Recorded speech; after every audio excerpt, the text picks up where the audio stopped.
pulse of the road and the future of flight. From viral trends to policy shifts, we cut through the traffic to bring you the stories that drive us. Your fast-track guide to everything on the move starts right now. From the Billionaire News Channel studio to Mellow 947 BFM, sitting in for Paulo de Rosario, I'm Gie Barroga. This is Shift Happens.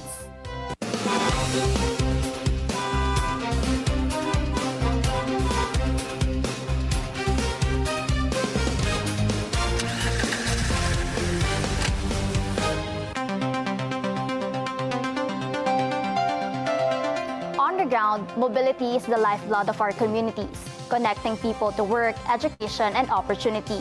But beyond engines and mass transit is a movement built on resilience, sustainability, and a vision for safer, more human-centric roads.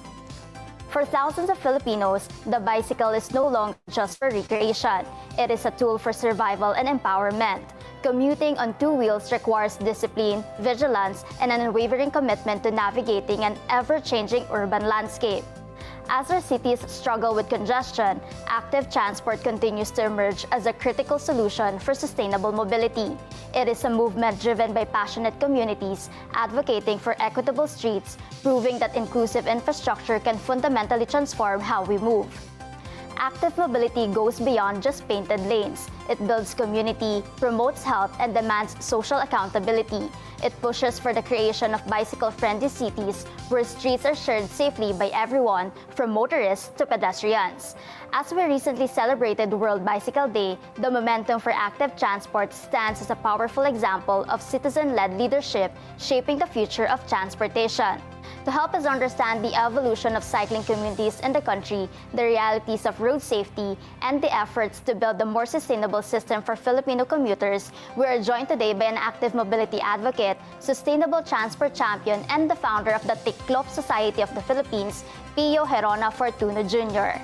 Hi, Sir Pio. Thank you so much for coming to the show. Welcome to Shift Happens. Hello, good afternoon. Thank you for having me. All right. So, Sir Pio, in the past episodes of Shift Happens, we had lots of advocates coming to the show also sharing their stories. And a lot of them are sharing that everything really started with passion. Is that the same also for you? How did it all start for you? Oh, very much so, no? When I was a kid, I really loved bicycles. So, I didn't have a bike back then because my parents wouldn't let me have one. Ang isip nila, it's dangerous. Normal reasons for not letting a kid have a bike. Yeah. But they made me an incentive. If I pass this test to a high school na, I'm not sure if pwede sabihin dito. It's a scholarship high school. Okay. So, they'd buy me a bike, kung pwede. Pero a few months before papasok ako sa high school na yun, one of my cousins, who's medyo daredevil, got an accident sa bicycle. Scrape na siya, may cast. So, napagbawalan ka ulit, Sir Pio? So, pagbawalan, wala na yun. It just fueled my passion for having a bike. No? I got a bike 8 years later, nung college siya. Okay. So ever since, I didn't look back. Okay. So, nung hindi ka na-stop, meron bang mga, nung na-stop ka, Sir Pio, meron bang mga days na madalas kasi yung mga bata, di ba, tumatakas yan para magawa yung mga gusto nila, makapaglaro. So, how was that like for you? Well, I'd go to my neighbor, kaibigan ko, na may bicycle. And then I would borrow it for maybe minsan half a day. Diba, saan ba yung Pio? Parang di pa sinasoli bike ko. And that went on and on. Na-discover ko yung neighborhood. Kasi that's what you do on a bike. You don't, pag nasa car ka, you miss a lot of things. But sa bicycle, you move at the speed of life. No? There's like parang freedom. You can see the flowers, meet people. So, nung college ka, Sir Pio, how was riding a bicycle at that time, comparing it to now? Because, of course, a lot of things have happened, a lot of changes also. Marami na pong nangyari. So, how would you compare? Maybe when I was in college, people don't ride their bikes to work or to go to school. No, they ride jeepneys, buses, cars, ganon. Mabibilang mo with one hand people who really use their bike every day for other reasons other from biking lang in the pure sense. So at an early age, I discovered that the bicycle is a mobility tool. Plus, may added na exercise, spend 3 hours, 4 hours a day on the bike. You don't have to go to a gym kasi you get your exercise back then. Bata pa ako noon, so up to now, ginagawa ko pa rin. Yeah, of course, Sir Pio, you're here for Tiklop Society of the Philippines. But before actually founding that organization, that group, you were in New York, you were in the US, and you had volunteer work. Tell us what you did during that time that actually fueled more your passion for cycling. Right. Yung wife ko kasi, occupational therapist siya. So, she got a job in the US. And then, syempre kasama ako and my son, bata pa siya noon, mga 4 years old. I took him on the subway, papunta sa school, and then I biked back home. So, one day, sumali ako sa alternative transportation.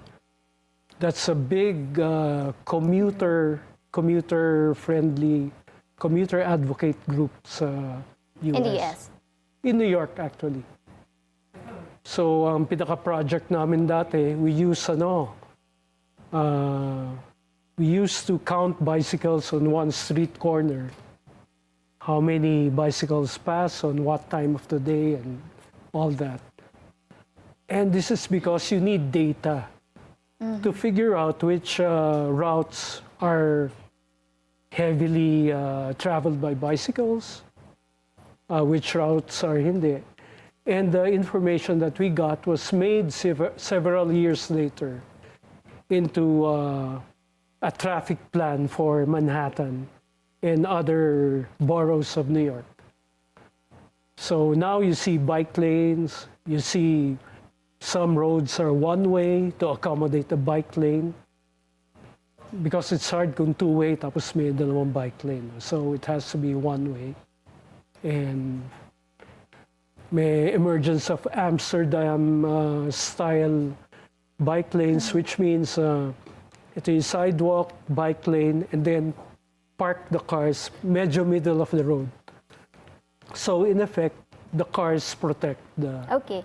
So going back to the Philippines, sir, after nyo doon sa New York, meron ka bang mga nagamit from what you've learned during your time as a volunteer worker sa New York that actually helped here in the Philippines? Oh, I have learned a lot. Ang number one, I used to use the subways in New York. I'd bring my son to school, naka-subway kami, my folded bike on my side. No? And then I said, pwede to sa LRT or MRT sa Pilipinas. No? So when we came back home, 2009, sabi ko, ito ang pwedeng gawin. And before the year was over, we talked, my good friend Jojo Gutierrez of the UP Mountaineers, of which I'm a member also. Strong environmental group din yun. And ito yung contribution namin sa environment. No? Bali mobility that doesn't actually use petroleum. So we said, let's talk to the people sa LRT. And then one thing led to another. And after a few months, ayun, it was a reality. We were able to convince them. That's LRT1 or LRT2? LRT1 and LRT2. Okay, but the partnership is still ongoing up to this point? Yes. Oh, okay, what's the partnership called?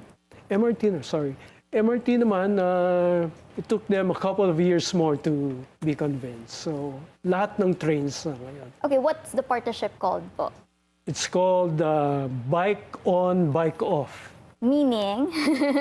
Meaning, you bike on, you bring your bike to the train, and then you get off the bike.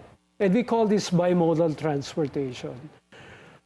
When you bike, of course, if you want to go to Makati, it's a bit far, doable, but if you do it every day, some people can't do it. So if you combine that, bicycles and trains, you can bike to the station, and then take the train, and then hop off, and then... So parang interconnectivity Yes. din siya, sir. We're all connected naman. Yes. Let's talk about Tiklop Society of the Philippines. Right. Of course, nabuo yan, sir, when you came back na to the Yes. Philippines. But how did it all start? Kasi if I'm not mistaken, sabi ng asawa mo, Sir Pio, ikaw lang daw ang member ng Tiklop. Oo So, nga eh. paano yan nag-umpisa, sir? Kasi unheard of ang folding bikes noong 2009 and before. Kasi maybe it's a small wheels, medyo matangkad ako. So when I ride it, parang nakakatawa tignan, di ba? Parang circus bear nga, sabi ng misis ko. Pero medyo makapal mukha ako eh, so I stuck with it, di ba? And then sa isang group ko, Firefly Brigade, they hold this annual tour of the fireflies. That means maraming cyclists. At one point, mga 15 to 18,000. We ride 40 kilometers around Metro Manila and then back. Once a year, just to show na bicycles are part of the transport solution, transport problem solution. So of all those people, no, konting-konti lang naka-folding bike. Maybe baka isa lang, wala akong nakita eh. So, mamaya, may nakita akong one more, dalawa na kami, kinausap ko. Dalawa na kami sa Tiklop Society. Nag-increase ng 100%, di ba? Yung population namin. Mamaya, meron na naman, naging 5 na kami. But when the LRT project came through, when we announced it, we were on TV and newspapers. Mas dumami, sir. Nag-boom ang sales ng Tiklop folding bikes. We actually have one in front of us right now, sir. If you can show to us also, sir, kung paano ba itong folding bikes. How it actually, paano siya ina-assemble, dinedisassemble, and gaano kabilis, kahirap. Sige, sir, pakita niyo po sa amin. Okay to sa trains kasi you can put it between your legs and then so maliit lang yung footprint mo. Yung space din, sir. Unlike if you have a big bike, malaki. So mahirap sa trains. Ito, perfect. Sige, so sir. to open this, do this.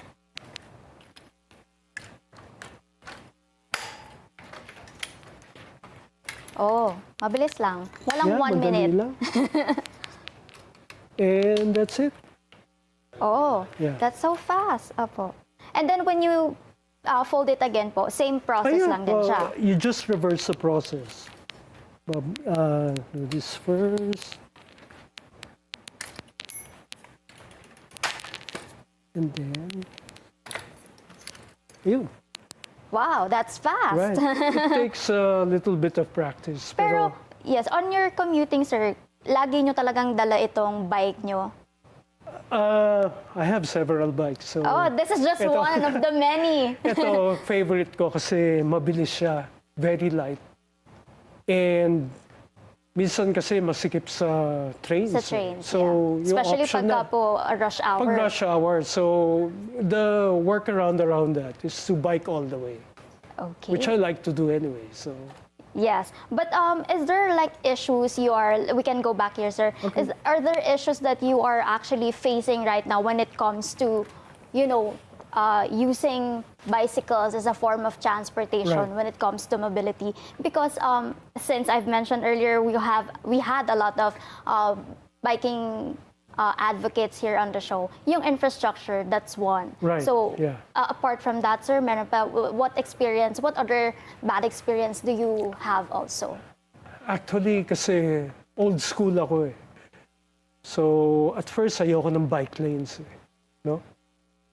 But I realized for new people na takot sa we need bike lanes.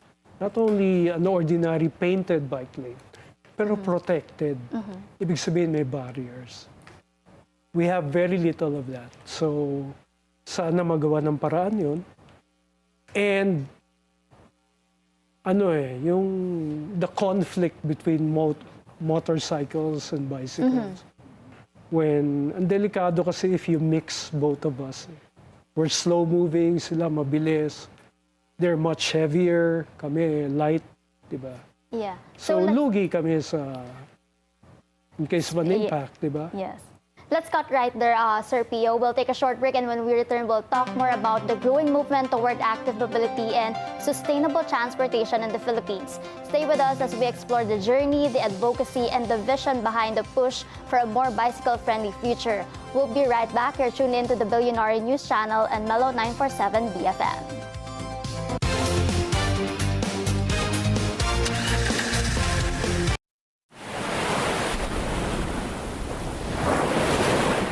Looking for the perfect escape? Discover Club Nalu, a serene beachfront retreat where stillness meets style.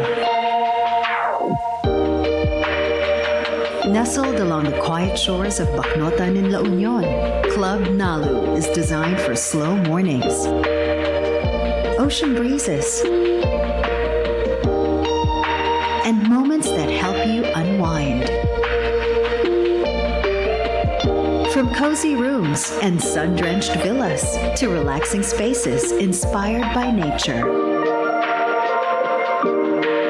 Every corner invites you to pause, breathe, and recharge. Club Nalu, come as you are and leave feeling a little lighter. Book now at clubnalu.ph.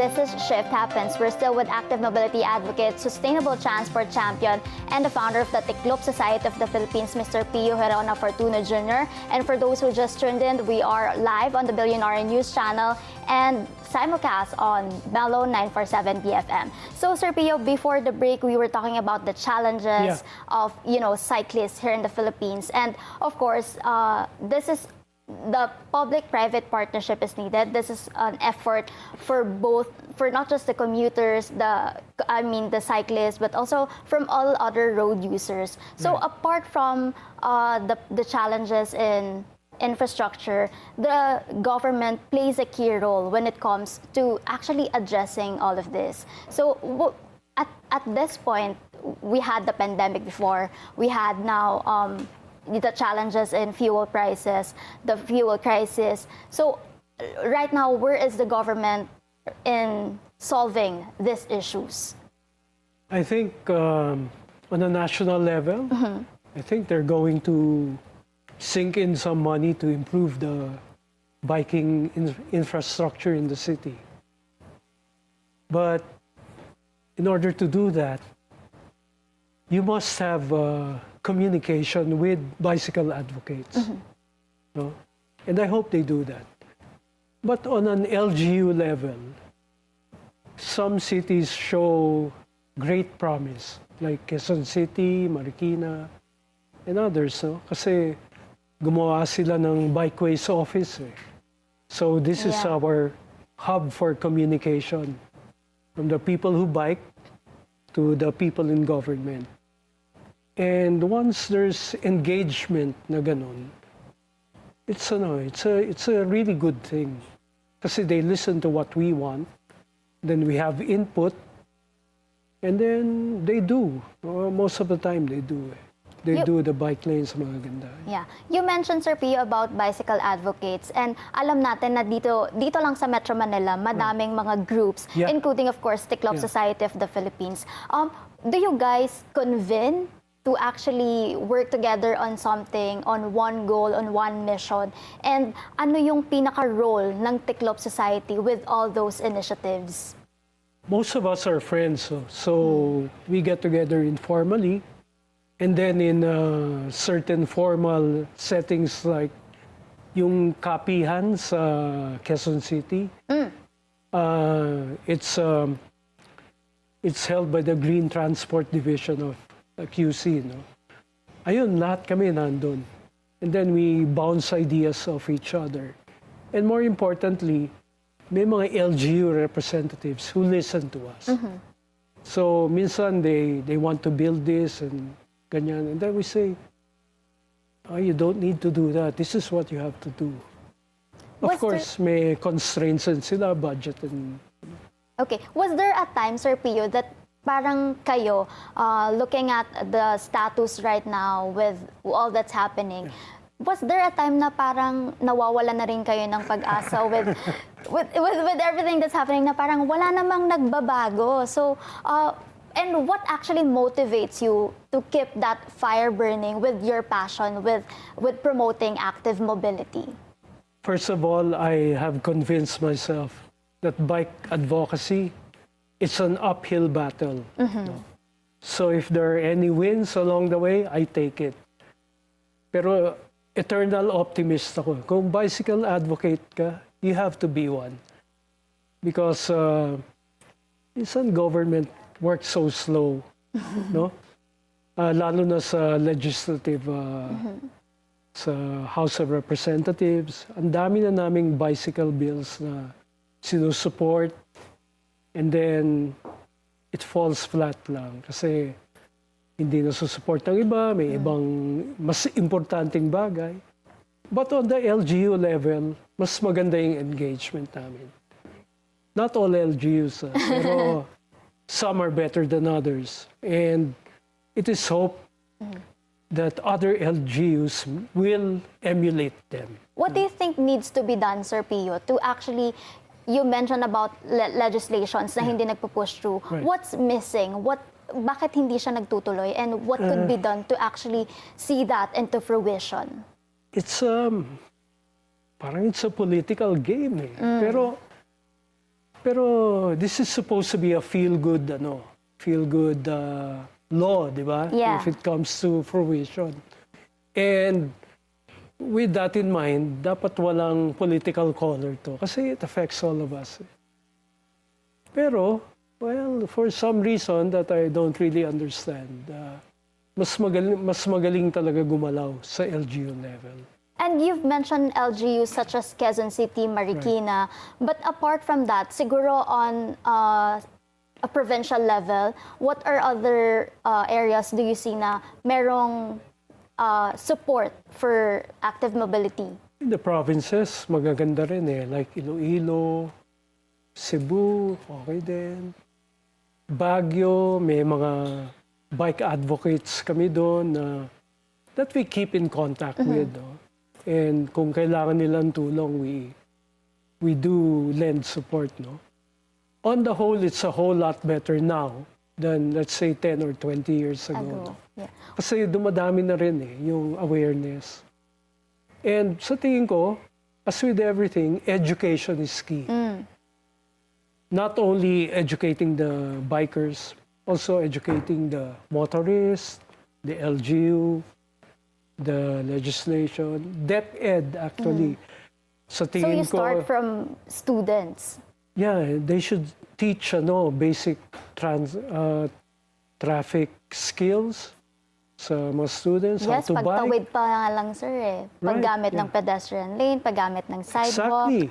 How to walk properly sa kalye, di ba? And hindi lang biking yung pinupush namin eh. Hindi lang active transport.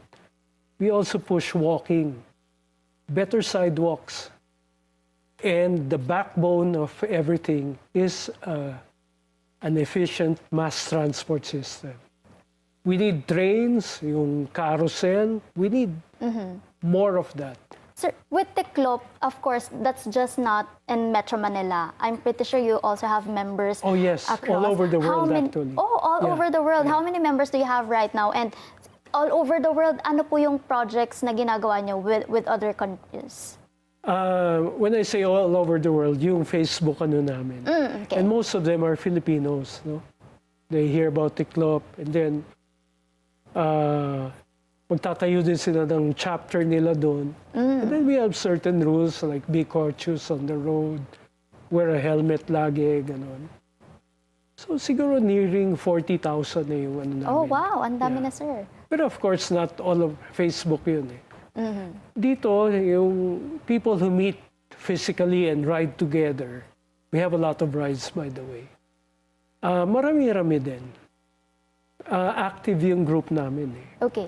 Sir Pio, we're running out of time here, Yeah. but of Okay. course, we all know that the fuel crisis, yung Middle East war, it all fueled the shift to Right. electric mobility. Right. Of course, that's not just for four wheels, pero may mga two wheels din. In your case, sir, when it comes to electric bikes, electric scooters, how's the acceptance for you and your members at Tiklop Society? To be honest, at first, like I said kanina, purist ako Purist. eh. Parang, Ano yan? Hindi naman talaga biking yan eh. Until I tried one. Okay, what's the difference? Grabe. I mean, I'm senior na ako eh. So, medyo nagkaka-problems na ako. Yung hindi na ako bata. Yeah. So, uphill, wow, parang magic eh. Kasi parang may nagtutulak sa'yo. So, I see the utility in these, electric vehicles.